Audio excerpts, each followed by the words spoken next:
Yo, what's up? I'm back again with another tutorial. Because we just hit 3K. Thank you guys so much. We are gonna be talking about transitions today, so let's not waste any more time. But before we start adding our transitions, it is important to remember that you should add the effects first, before adding the transitions. Now let's get started. We are gonna be adding a transition at this cut, right here. This is what we will be working on.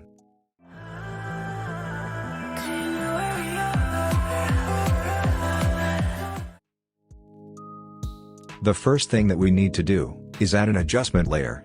To do that, click on this little square sticker, then click on adjustment layer. Make sure that the video settings of the adjustment layer, is the same as your sequence settings. If you can't see the little square sticker, your project's window is probably not expanded enough.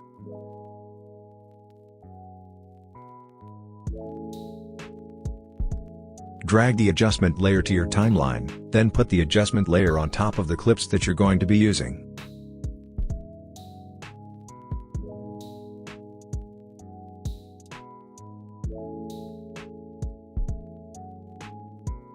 Something like this. After placing the adjustment layer, add the transform effect to it. The transition that we're going to be doing, is the zoom in and zoom out transition, because I like using that. Click on the adjustment layer after the cut, then toggle the animation of the scale of the transform effect. Not the motion effect. Go to the middle part of the adjustment layer, then increase the scale to 180. Personally, I like increasing it to 180, but if you like it higher or lower, then go ahead. After adding your keyframes, the next thing that we need to do, is easing. To make our transition smooth, click the arrow behind the scale's stopwatch. This opens up a graph for easing. Right-click the first frame, then click on Ease Out. Right-click the second frame, then click on Ease In. Your graph should now look something like this. Now, for the next step, just follow what I do. Make sure that the lines are not going upwards or downwards.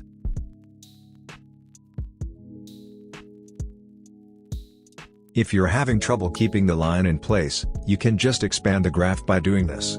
This way, you will be able to easily see some snapping.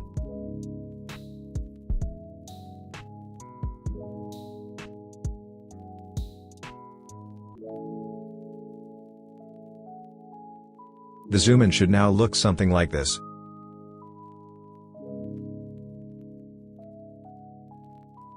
If you don't like the speed, you can just try adjusting the frame in the middle. You can easily change the speed of it this way.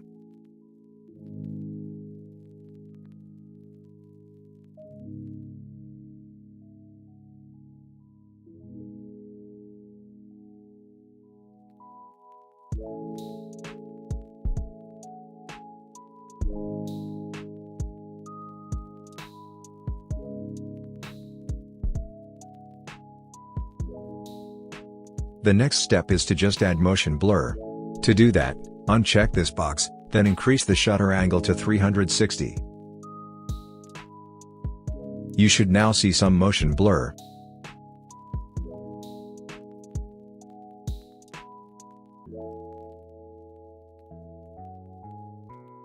The next thing that we need to do, is add another zoom in. But this time, we're going to put the effect before the cut. We're basically going to do the same thing, but instead of adding the keyframes at the first and middle frame, we're going to add the keyframes at the middle and last frames. It should look something like this. Now the only thing that we need to do, is easing and motion blur. Then the transition is done.